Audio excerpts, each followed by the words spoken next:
Hey guys, it's Bearded Bricks bringing you guys another LEGO video today. We're going to be looking at set 75347, the TIE Bomber. Now, just before we begin, this set did get affected by the price hike in January. So much like any other sets that have been released, they are a little bit more expensive. This set released for $65 USD. If you need to convert, just go ahead and use your country's currency, and there you go. Um, the one thing that I will say about this set is there are good things as well as there's some concerns that I have for the set. But we'll get to that when we get to the build of the set itself. As always, we'll go through the figures and the build, and then finally we'll sum it all up with my final thoughts. But without further ado, if you guys do enjoy this content, don't forget to like, subscribe, and follow for more content like this. Always helps me out, and let's go ahead and jump into this. Alright guys, so we're going to start with the figures like always. I usually don't include droids in this lineup, but it is a set that has increased in value, so unfortunately I'm going to be counting everything that comes available in the set when we go through the figures. So, reasons to buy this set, I'll preface this with, don't worry about the figures when you buy this set, because there's nothing too interesting here that you have not already seen before. We have a Darth Vader, very run-of-the-mill Darth Vader. If I take his helmet off, you'll see here he has his normal face paint or normal face print that he normally has, with his mouthpiece as well from a couple years ago. We have a TIE pilot with a normal trooper helmet headpiece on it as well. Good chest printing, good mold for the helmet, but nothing that we haven't already seen from a dozen other figures already. And then we have the one figure in the set that's supposed to be one of the redeeming qualities of the set, or from a Lego set when it is released. And you know, I don't know if I ever would have needed a Commander Sloan figure from the Imperial fleet. Um, it's definitely something that wasn't on my list of things that I needed. It's cool. She's a comic book character, and you know, I don't think we have many comic book characters made into Lego figures. She was at the Battle of Endor, and that's about it. That's her history isn't that in depth. Um, but it's a neat figure nonetheless. It's definitely nice to get a newer Imperial officer with a name. And then we do also have a Gonk droid.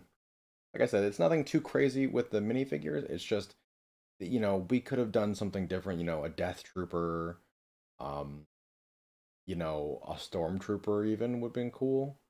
Um, but this is what we got. And we got to deal with that. I'd say I'd give the figures a pass if it was $60 if you're able to pick this up on sale. But I definitely would not buy this alone on the figures. But let's go ahead and jump into the build. Alrighty, guys. So we're going to be looking at the TIE Bomber build itself and some of the features of the set offers from a playset perspective and a collector perspective. So first things first, we're going to look at the front face that we have here. And we have the cockpit that opens up, and it has some controls on the left and right side where your pilot would be touching it. Very fluid piece. There's no, abrasion or any issues with it closing. It just works. Another piece that we have here are these wings. It's very similar to the TIE Fighter that we got last year, and it might be similar to the newer set that's coming out later this year, potentially. Um, the wings do fold, so it's not like it's using a hinge joint. They're very much just they go as far as they want. And it's mirrored on both sides of the ship, as you guys can see here. Additionally, on the front, we do also have the bomber nose of where the torpedoes would come out. And they do also have it featured. I'm going to try to show you guys this the best I can. They have the newer stud shooter missiles here that fire like this. And then on the bottom, you'll see that there are these pieces here on the top middle. Basically, when you push these down, they are going to release your torpedoes like this. Very neat, very solid, and I'm going to go ahead and give you guys a rotation so you guys can see the back side of the set here. The engines are clean. I definitely don't see where they could have improved on any of this in the slightest. There's only one small problem with this set, and it's on the bottom. This piece right here has a very weak connection point. I don't know how they could have improved it, but I honestly would have rather them just leave this whole piece off and have the set be like this. Now, granted, it's my choice. I can leave it off of my set all I want. But, you know, I know that the iconic TIE Bomber does have that little piece on the bottom. Is it a big deal? No. But I find it frustrating when my Lego sets, as a collector, you know, they'll sit on my shelves. They look great. But every once in a while, I'll come by and I'll find some of the weaker pieces have fallen off. I think it would have been better for them to put those pieces into another figure for the cost, or just made the connection overall stronger.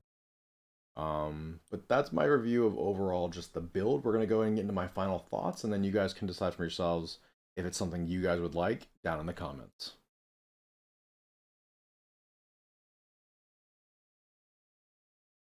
Okay. All right, guys. So I did leave this out of the build just because I was talking about the ship itself. There is a little bomb cart that does come with the set. It is for Commander Sloan to rearm the TIE Bomber. I don't know why she would be doing that, but that's the way it's advertised. Maybe a field technician would have been better for that, or another TIE Bomber, or a pilot. But overall, do I think this set is worth $65 USD? I don't. I don't think this set is worth full price. I feel like getting this on sale at Walmart or Target is more ideal. I will say the third set that I picked up, I did get on sale from a third party on Facebook Marketplace. These other two, one of them I got at a convention for a discounted price as well, and this one here on my left is the one that I got for full price. I would not spend $65 on this one set with 3 solid figures. I would rather put that money into something more well-rounded or worth it. For instance, just by looking to my right here on some of the sets that I have on my far wall that are still readily available, the N1 Mandalorian Starfighter that released last year, or Boba Fett's Palace for a mere $30 more, you get more figures and more playability. So just some thoughts on that as for alternative. If you are able to get this set on sale though, it's absolutely worth the price, and it's definitely worth time. The build itself is fun, it's intuitive, and it definitely goes great with any Imperial set or aircraft you guys have in your collection. As always, Start.